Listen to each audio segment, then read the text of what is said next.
حضور کے والدین اعلان نبوت سے پہلے ہی فوت ہو گئے، ایمان نہیں لائے، جنتی کیسے ہو سکتے ہیں؟ کلمہ حق سنتے تو کس سے؟ ان کے کام بھی شرک سے پاک ہیں۔ آپ سے گزارش ہے، اگر چینل پر نئے ہیں تو چینل کو سبسکرائب کر لیں۔ بسم اللہ الرحمن الرحیم۔ جب بھی حضور صلی اللہ علیہ وسلم کے میلاد شریف کا ذکر ہوگا تو حضور صلی اللہ علیہ وسلم کے والدین کا بھی ذکر ہوگا۔ جو میلاد النبی مانتے ہیں وہ حضور صلی اللہ علیہ وسلم کے والدین کو مومن مانتے ہیں، اور جنتی مانتے ہیں۔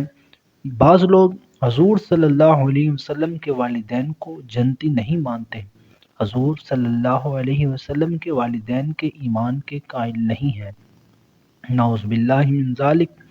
دلیل یہ دیتے ہیں کہ حضور صلی اللہ علیہ وسلم کے والدین اعلان نبوت سے پہلے ہی فوت ہو گئے تھے، ایمان نہیں لائے، جنتی کیسے ہو سکتے ہیں؟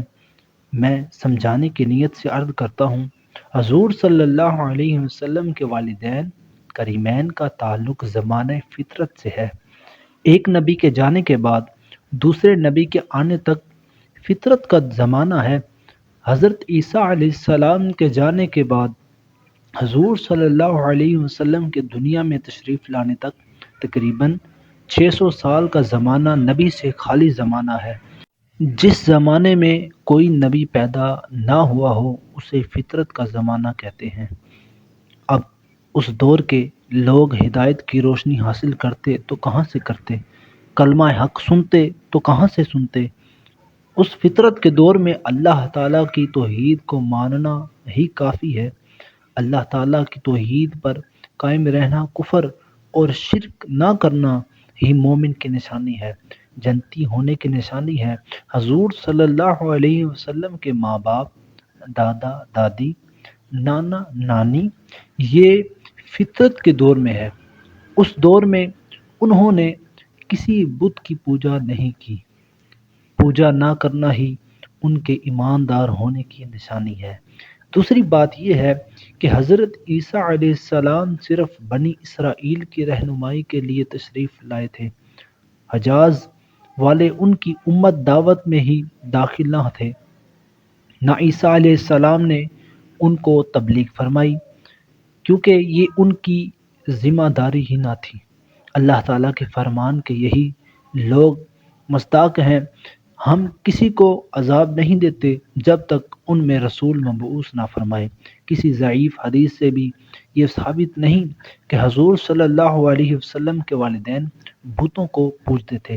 حضور صلی اللہ علیہ وسلم کے والدین کریمین موحد اور مومن تھے۔ بتوں کو پوجنے والے بتوں کے نام پر نام رکھتے تھے، عبد الصنم، عبد یغوث، عبد العزیٰ، اور حضور صلی اللہ علیہ وسلم کے والد کا نام ہے عبداللہ یعنی اللہ کا بندہ، اور آپ کی والدہ کا نام ہے آمینہ یعنی امانت رکھنے والی۔ اللہ تعالیٰ نے حضور صلی اللہ علیہ وسلم کے والدین کے نام بھی شرک سے پاک رکھے ہیں، ان کے نام بھی شرک سے پاک ہیں، ان کے کام بھی شرک سے پاک ہیں۔ اہل سنت و جماعت کا یہی عقیدہ ہے کہ حضور صلی اللہ علیہ وسلم کے والدین کریمین جنتی ہیں۔ اللہ رب العزت ہم سب کو یہی عقیدہ رکھنے کی توفیق عطا فرمائے، اور اسی عقیدے پر ہمیں رہنے کی، اور اسی عقیدے پر ہمیں موت عطا فرمائے۔